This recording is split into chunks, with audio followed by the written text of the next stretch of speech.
di Surabaya ada salah satu pasar tradisional yang banyak jual makanan, kain-kain, ornamen. Pokoknya kayak banyak banget dagangan-dagangan khas Chinese gitu lah. Hmm. Namanya itu Pasar Atom. Pasar Atom. Iya, Oke. gue dapat cerita ini dari saudara gue. Jadi pas tahun 2004-an, ada seorang penjaga toko kain di Pasar Atom itu, namanya Wiwin. Ini gue samarin namanya ya.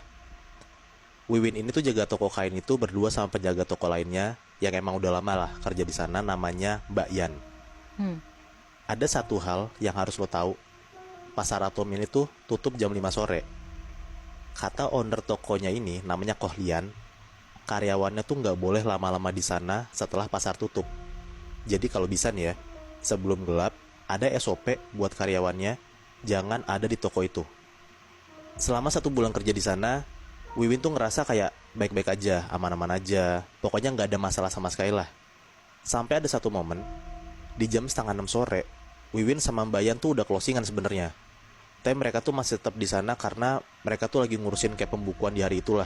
Karena toko itu lagi rame banget, Natsyaf. Pas lagi ngurusin pembukuan, tiba-tiba Wiwin tuh denger di atas plafon tokonya kayak ada suara ketokan. Suara ketokannya tuh berirama gitu, Natsyaf. Kayak gini nih. Oke. Suara kayak gitu kan berarti kesannya kayak di atas plafon ada orang yang dengan sengaja ngebunyiin suara kayak gitu kan. Iya. Nah dengar kayak gitu, Mbak Wiwin tuh ngomong lah ke Mbak Yan, "Mbak, aku denger ada suara orang ngetok plafon ya di atas." Sebelum ngerespon omongan Wiwin, Mbak Yan tuh langsung ngambil HP-nya, terus dia langsung nelpon si Kohlian buat ngasih tahu soal Wiwin ini nih. Nah habis di telepon itu nggak ada 15 menitan Natsyaf, Kohlian tuh langsung datang ke tokonya.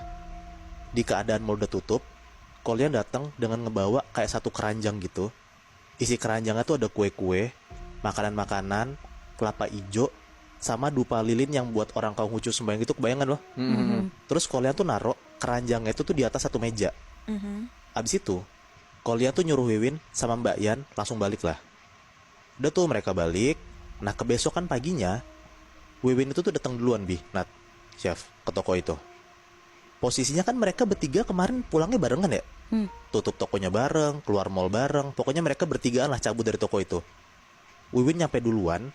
Pas Wiwin buka toko, Wiwin tuh ngeliat semua isi keranjang yang dibawa sama Kohlian tuh habis gitu aja. Bener-bener kosong. Nah jujur di situ tuh Wiwin bingung banget Nat Chef. Kayak siapa yang ngabisin atau ngilangin gitu. Padahal kan mereka bertiga cabutnya barengan kan semalam. Iya. Semenjak kejadian itu nggak ada yang pernah bahas lagi soal kejadian kemarin. Wiwin pun juga nggak nanya-nanya ke Kohlian sama Mbak Yan, karena mereka pun juga nggak ada yang nyenggol sama sekali tuh soal kejadian kemarin. Udahlah mereka lupa aja sama hal itu, dan mereka yaudah tuh jalan jualan kayak biasa aja.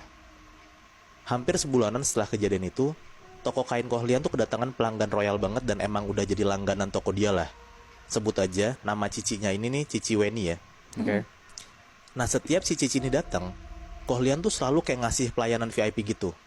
Apalagi cicinya tuh mau ngeborong kayak banyak banget barang di toko Kohlian buat keperluan Imlek. Nah sama Kohlian ini, si Wiwin lah nih yang disuruh sama Kohlian buat ngurusin si Cici Weni.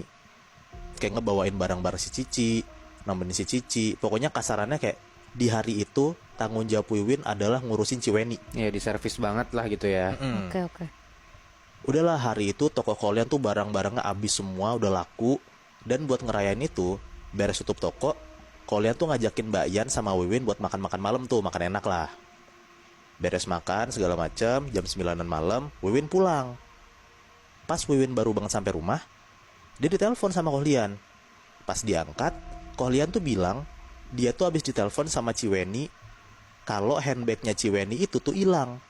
Baru aja mereka makan-makan, pokoknya vibes-nya enak lah. Langsung berubah, moodnya Kohlian tuh langsung marah dan nuduh si Wiwin kalau dia tuh yang nyolong handbagnya Ciweni. Nah karena Wiwin juga ngerasa tanggung jawab dan dia mau nunjukin nih ke bosnya kalau dia tuh bukan pencuri gitu ya. Di hari itu, di malam itu, si Wiwin tuh langsung mau ke toko buat ngecek. Karena dia mikir kayak, ya paling si handbagnya Ciweni ketinggalan gitu. Iya. Langsung lah beres teleponan, si Wiwin OTW tuh ke toko. Pas nyampe, dia buka toko tuh, Wiwin tuh langsung denger Nat Chef, ada suara ketokan yang dia denger bulan lalu, yang kayak Wiwin denger lagi nih. Dan arahnya pun juga masih sama, di atas plafon. Oh, Nengoklah Wiwin ke atas kan, ke arah plafon itu. iya, iya. Pas Wiwin nengok ke atas, Wiwin tuh ngeliat ada sosok cewek pakai baju congsam merah. Baju congsam tuh kayak baju tradisional Chinese gitu ya. Nah, muka sosok cewek ini itu tuh kayak muka oriental gitu, Natsyaf. Oke. Cuman yang bikin Wiwin shock banget, si sosok cewek pakai congsam merah ini jalannya kebalik di atas plafon. Wah, Wow. anjing. Kebayang kan lo? Jadi kayak rambutnya tuh ngejuntai sampai ke lantai. Iya, iya, iya, iya, Gila. iya.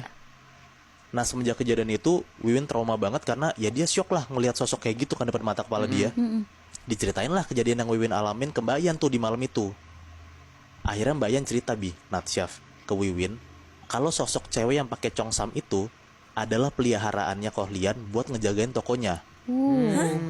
Dan kejadian yang di satu pagi yang Wiwin lihat semua barang-barang dan makanannya tuh hilang, yang di keranjang, itu tuh karena dihabisin dan dimakan sama sosok itu. Oh, jadi kayak makanannya dia gitu. Iya, Kayak sajennya dia gitu, Moy. bener. Tahu Wiwin habis ditampakin sama sosok itu, Kohlian tuh langsung nyuruh Wiwin ke toko buat dibersihin lah sama orang pintar kepercayaannya Kohlian.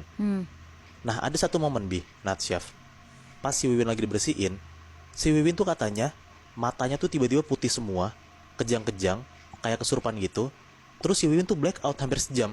Oh, Langsung tuh diurusin sama dukunnya si Kohlian kan. Setelah diurusin, si Wiwin udah sadar.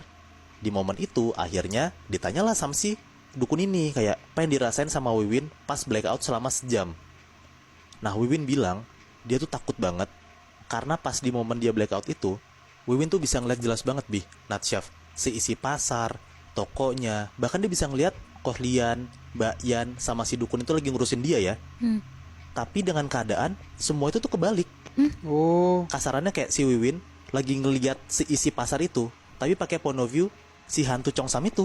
Gila. Dan di saat Wiwin lagi ngeliat dari point of view si hantu congsam itu ya, ada momen hantu congsam itu tuh masuk ke atas plafon dan Wiwin bisa ngeliat jelas banget kalau ada banyak banget sosok di atas plafon itu. oh, shit. Jadi ibaratnya dari kacamata gaib ada kehidupan lain di atas pasar atom.